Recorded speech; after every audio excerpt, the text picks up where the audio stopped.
Jack Sacco here, back with W&J men's head head men's soccer coach Ian McDonald. Coach McDonald, it's great to have you. Thank you for joining me today. I really appreciate it. So, to start us off, so you enter your 34th season leading the Presidents. It's currently the ninth longest tenure of being an active head coach in NCAA Division III men's soccer. What has all this time and all these previous years meant to you leading this team? Obviously, quite a bit. I think initially you don't see many coaches that stay at one place that kind of length of time. But I think it became a second home to me. We had a very humble beginnings and humble facilities, but it was always a very good school academically, and I believed in that. And over the years, it became obvious that the school was committed not just to the academic excellence, but it started to form a really strong commitment to athletics, and it wasn't just one or two sports. And obviously I've been there when I was the assistant for basketball, and we had multiple duties, including teaching. So you were spread very thin, and now in this day and age where you've got basically one responsibility, you can definitely elevate the level of the programs, and I think this is a testament to it. I know the alumni love where they come from. All my kids are doing really well, and they remember their days here fondly. Yeah, that's one thing I know. A lot of the student athletes here can take some comfort in. I mean, we have a lot of people who've been around these programs for a really long time. You, Coach Derubo, Coach Mountain, Coach Sirianni have all been here for really long times, long tenures. So you can. It makes it a little bit easier, to respect those people, and it's easier, to understand what, what they say has meaning. I think every student athlete here respects their coach. I'm not saying that, but there's something to be said about having that experience, leading these students. So now, as we get into the soccer part of the discussion, President's in the middle of the PAC in terms of wins right now, through the non-conference slate of the schedule. So what are your expectations? What are you thinking that you'll see as we head into the conference part of the schedule? Well, I think it depends how the team set up their first, the preseason games and the early season games. We've always looked to challenge ourselves and get ready for the best teams we can play in our conference. So I think you look across the board, and each team's had its blip, each team's had its high life, so it's still finding their feet. But yeah, starting tonight is when conference play begins, and hopefully you're getting everything in order, and you're ready for what is the main focus. It's now about wins.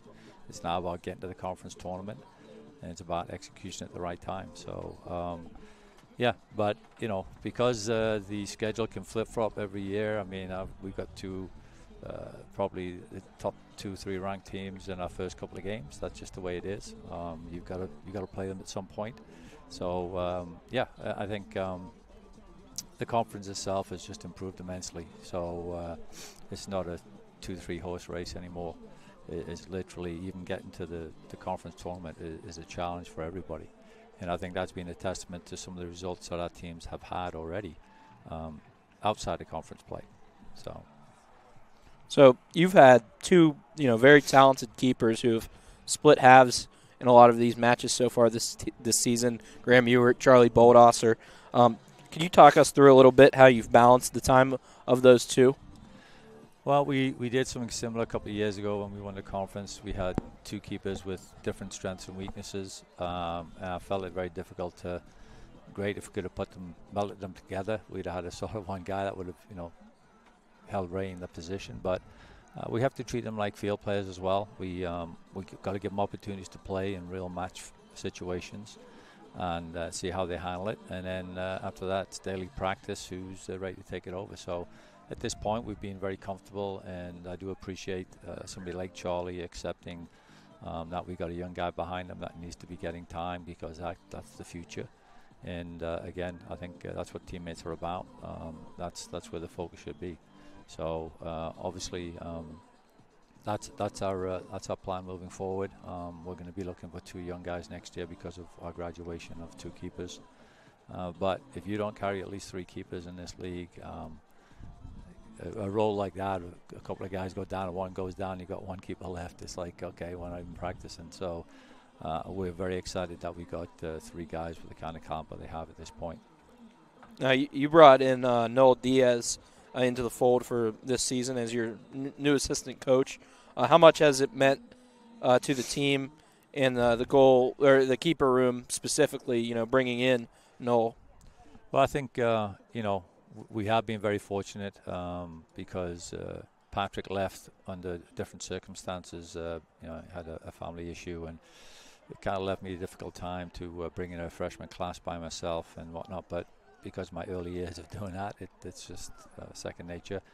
But yeah, you want to find a guy who has an ambition and a drive and loves the game of soccer and wants to teach that. And Noel again has come to us with actually having been a head coach or given a spell as a head coach, as an interim coach during his college career. And he's from Maryland, which is a hub now. We're getting a lot of nice, talented kids from. So I thought that was a bonus as well. And again, he sleeps and breathes the game. He loves watching it on TV, and so he's always chatting with the guys about it. And he's a wealth of knowledge, and he wants to be a head coach at some point. I think he'd love to do that as a profession. And I've been fortunate that a lot of my interns have went on to be successful college coaches. My last assistant, prior to Pat, is now an assistant at Lafayette. Noah Rhodes is a women's assistant at University of South Florida for the goalkeepers. And Lamine actually won the Empire 8 championship in his 3rd season. So very proud of what those guys have garnered from here and went on to do their own things and represent themselves really well. Well, Coach, thank you for joining me today. I really appreciate it. Looking forward, to seeing this opening match in the conference schedule. So good luck today. Thanks. And thank you for joining. Appreciate it. You take care. That was head coach of W&J Men's Soccer, Ian McDonald.